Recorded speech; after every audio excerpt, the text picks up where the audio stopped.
Hi everybody, this is Erica Sabo. Welcome to another episode of MindBit.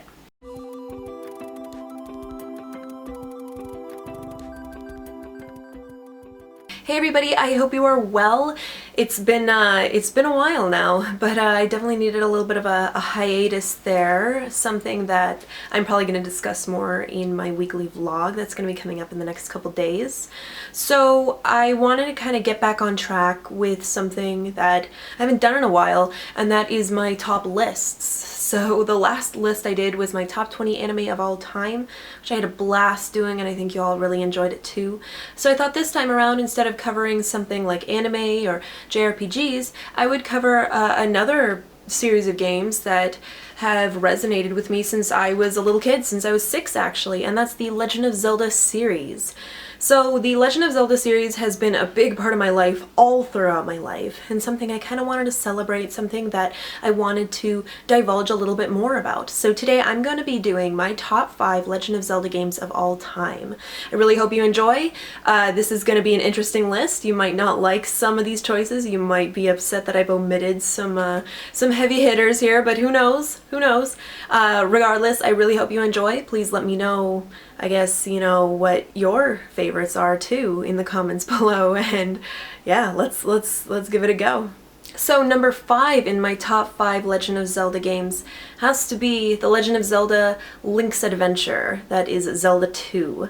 This is very much the dark horse in my list. You're either gonna love it or hate it. However, I think what I really enjoyed about Link's Adventure had to be the fact that it may not have been, you know, the first Legend of Zelda. However, it did something so different, so unlike anything we've experienced in the Legend of Zelda series since, you know, incorporating very RPG-oriented elements to it, something that I think would be really amazing to implement more of. And I mean, they have to an extent, but this one in particular, and yeah, it's not, you know, necessarily the most balanced considering when incorporating that genre. However, it has a lot of heart, and I really respect the fact that Nintendo was willing to take that jump, and they were willing to be like, you know what? We have a formula that works, however, how about we try something else that might make things more interesting, or something we can incorporate further in the future in a totally different way, right? Or maybe as like a base to something more. It's rougher on the edges. It's not always the most fun to play, although it can be oddly addicting depending on how OCD you can be too. I remember spending a lot of time grinding near the beginning just to be able to get through later on in the game, and it's something that you kind of begin to relish, and I begin to understand more and more why so many people really enjoy the game a lot, and there's a reason why I enjoy it so much. I like that challenge, something so unlike the challenge you would regularly expect from a Legend of Zelda game. I like how, in a way you could say, very archaic. I like how it was a very rough example of the RPG genre. I really enjoyed that a lot, yet how it still encompassed that world. Very alien compared to the world we're used to now in the Legend of Zelda series, but something that I really enjoyed in a very atmospheric sense. So yeah, I mean, honestly, it's not for everybody. This game is certainly not for everybody, but it was one I had to give credit to. A game that you should at least check out once, just to see what you think of it. Number 4 in my top Legend of Zelda games has to be The Legend of Zelda Link's Awakening. Now this one is by far, for me, one of the finest examples of a Legend of Zelda game on a portable system. This game is what made games like Oracle of Ages or Oracle of Seasons happen, for me at least. This is a game that I wish they still made Zelda games like this on portable systems, to be honest. Nothing against Phantom Hourglass or Spirit Tracks, or even Link Between Worlds. However, this is something that we just do not get to experience to the same degree anymore. Link's Awakening was just, it's a very inspiring take on the Legend of Zelda series, because very much like Link's Adventure, it takes a very different perspective on the typical story. It's very different. It's dark in its own way because you're in such an alien world with this character that you were familiar with, that resonated with you. But at the same time, it knew what it was, and it knew how to play with its own presence. So if you play through the entire game and then you see what the entire story is as a whole, without giving any spoilers of course, it's beautiful. It's a really beautiful game. Not only did it have amazing music, but it had this amazing presence and this amazingly simplistic story that I really enjoyed. It was a nice little snippet in the Legend of Zelda world that I can't get enough of, and it's a very fun game too, so it's one that's very hard to put down. And I know that for a fact, if you are looking for a portable Legend of Zelda game, this is definitely the first one you should be playing. Number 3 in my top Legend of Zelda games has to go out to The Legend of Zelda Wind Waker. Wind Waker was the first foray into what we now call Toon Link. It had a totally different art style, yet had a very Legend of Zelda feel to it, while still also being very different and putting you in a totally different kind of world and totally different sense of navigation, considering everything. It was very refreshing. It wasn't traditional, just like the others weren't very traditional. However, it made you feel like you were part of its world. I loved the artistic elements to it as well. I love the visual design. I love how it tried to change things up in the way we thought of Wind Waker. Yet also at the same time, like with the overarching story, when we think of characters like Ganon, and we learn more about his perspective on the story, and how there's a lot more gray area involved with what you would usually consider to be a very evil character.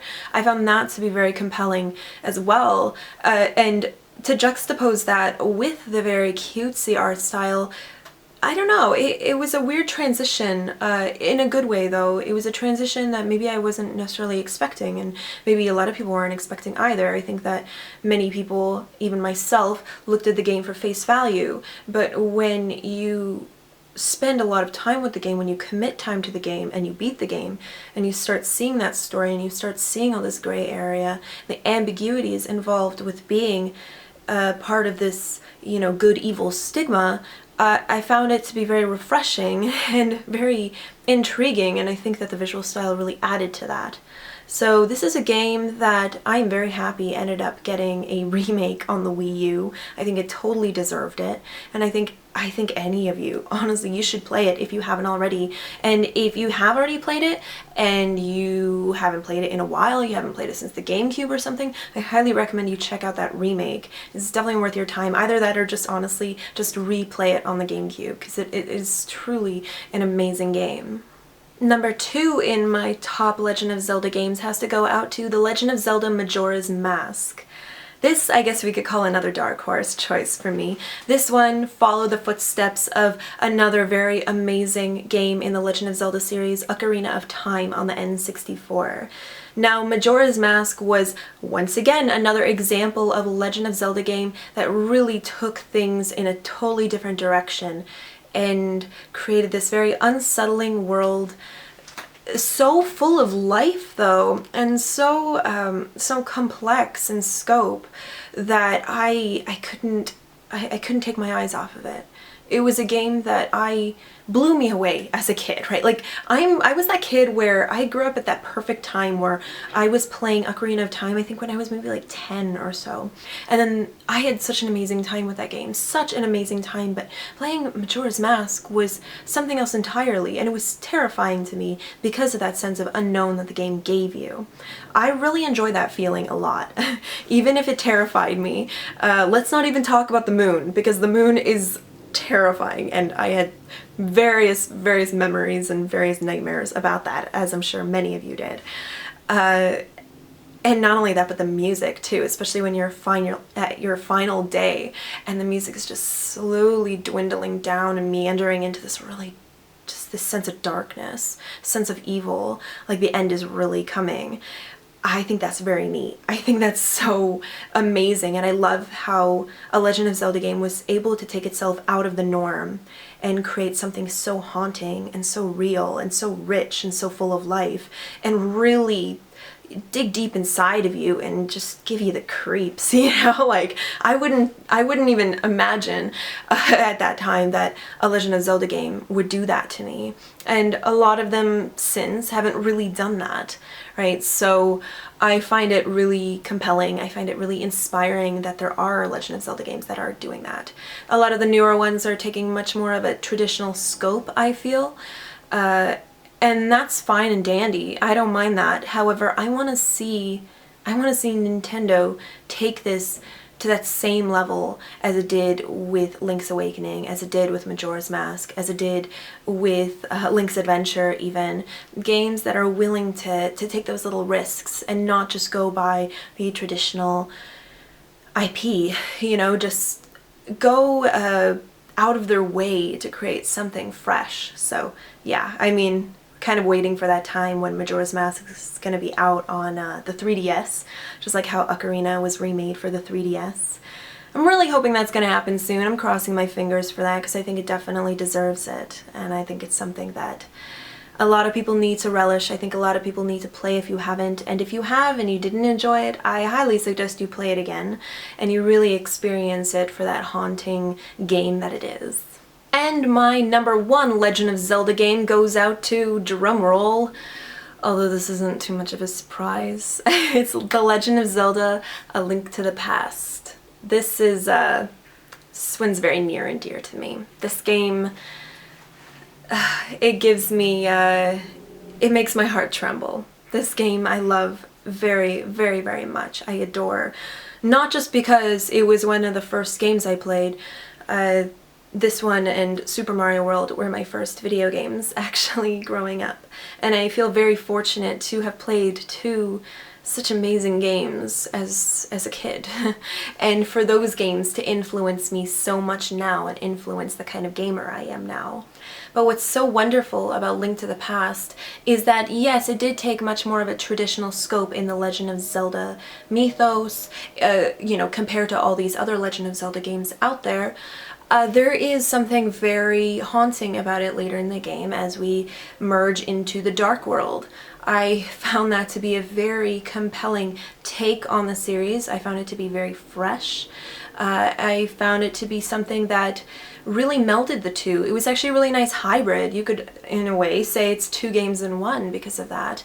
And the way that they were able to merge the two and connect them into such an intricate story, yet be such a simple story, is something that I really enjoy a lot. I love the variety, whether we're talking the boss battles or the world itself, or the worlds per se.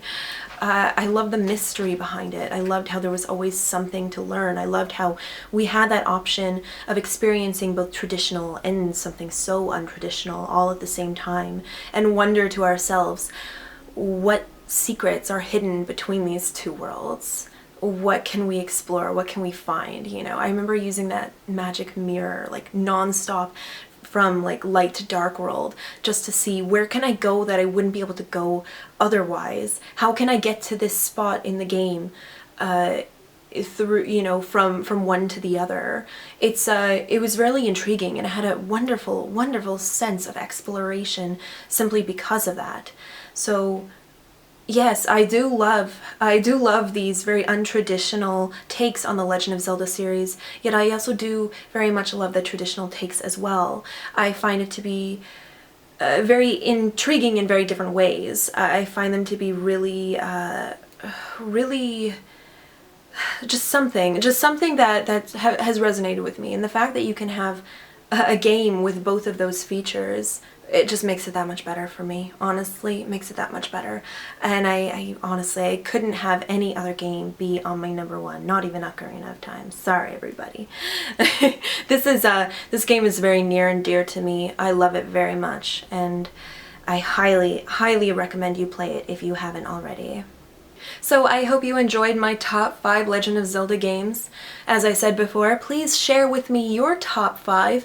and tell me why. I'm really interested. You know, I think everybody has their own perspective on this kind of stuff. Everybody has their own reasons as to why some of them are their favorites or not. And we're all, you know, we can all have our own opinions about these things. There are a lot of other really amazing games in the series that I enjoy very much that did not make the cut. I'm aware of that, but there's something about these 5 that really resonated with me. And I'm really curious to know what some of your favorites are too. So I really hope you enjoyed. Please like, comment, and subscribe, and I'll see y'all later. Okay? Alright, peace.